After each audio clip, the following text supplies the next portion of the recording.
ఇంకొక పక్కన కూడా మనందరికీ ఒక ప్రాబ్లం కూడా ఉంది. ఈ ప్రాంతంలో మనం గుర్తుపెట్టుకోవాలి. ఒకప్పుడు మీరు చూస్తే పోలవరం ప్రాజెక్టు పూర్తయి ఉంటే రాష్ట్రంలో చాలా వరకు సుభిక్షంగా ఉండడానికి అవకాశం వచ్చేది. పోలవరం రాష్ట్రానికి ఒక వరం. పోలవరం పూర్తయి నదుల అనుసంధానం చేస్తే ఈ రాష్ట్రంలో కరువు అనే మాట ఉండదు. కానీ ఆ పోలవరాన్ని కూడా ముంచేశాడు దుర్మార్గుడు. చాలా కష్టపడి నేనైతే సోమవారం పోలవరంగా చేసుకొని ప్రతి సోమవారం రివ్యూ చేసి 72 సార్లు 75 సార్లు రివ్యూ చేసి 28 సార్లు ప్రత్యక్షంగా వచ్చి నేరుగా పనులన్నీ చేపట్టాను. 72% పనులు పూర్తయినాయి. అదే తెలుగుదేశం పార్టీ అధికారంలో కొనసాగి ఉండుంటే 2021కి పోలవరాన్ని జాతికి రైతులకు అంకితం చేసేవాళ్ళం. అలాంటిది డిలే అయిపోయింది. డయాఫామ్ వాల్ గోదావరిలో కలిపేశాడు. ఇంకో పక్కన పనులన్నీ ఆగిపోయినాయి.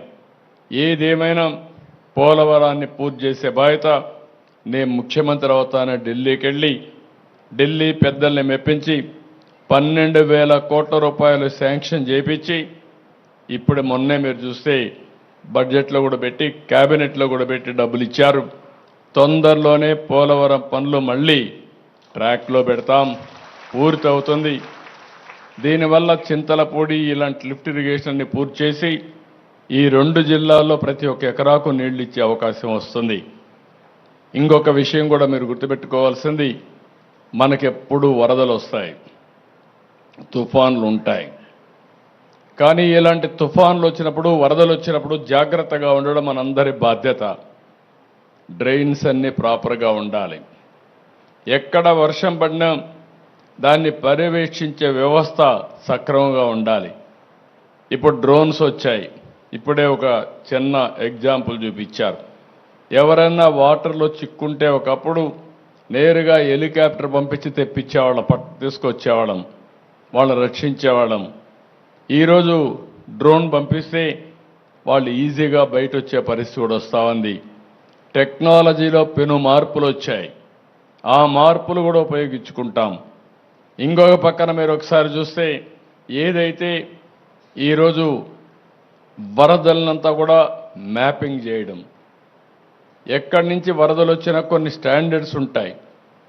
ఈరోజు భద్రాచలం నుంచి రాజమండ్రికి నీళ్లు రావాలంటే ఇన్ని గంటలు ప్రవహిస్తే తప్ప రావు. అలాంటివి వచ్చినప్పుడు తగిన జాగ్రత్తలు ఏం తీసుకోవాలనో అవన్నీ కూడా తీసుకుని, ఎక్కడ కూడా వరదలు వచ్చినప్పుడు జాగ్రత్తలు ఏం తీసుకోవాలనో అవన్నీ కూడా చేయాల్సిన అవసరం ఉంది. నేను నిన్నే చూశాను, రఘురామకృష్ణరాజు గారు ఎమ్మెల్యే అయిన తర్వాత బ్రహ్మాండంగా డ్రైన్స్ అన్నీ కూడా ప్రజలందరినీ చైతన్యపరిచి వాళ్ళ దగ్గర ఫండ్స్ కూడా మొబిలైజ్ చేసి బ్రహ్మాండంగా చేశాడు.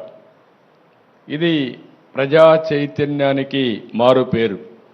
ఒకప్పుడు రైతు సంఘాలను పెట్టాం, సాగునీటి సంఘాలను పెట్టి కాలువలను కానీ మురికి కాలువలు కానీ అక్కడ రిపేర్లు చేసే బాధ్యత వాళ్ళకే అప్పచెప్తే కడాన అవి కూడా తీసేసే పరిస్థితికి వచ్చారు. మళ్ళీ ఈ నెలలోనే ఎన్నికలు పెట్టాలనుకున్నాం, కానీ ఈ వరదల వల్ల కొంచెం డిలే అయింది. మళ్ళా సాగునీటి సంఘాలు వస్తాయి. అన్ని విధాల మిమ్మల్ని ఆదుకోవడానికి ఏం చేయాలని అవన్నీ చేస్తాం.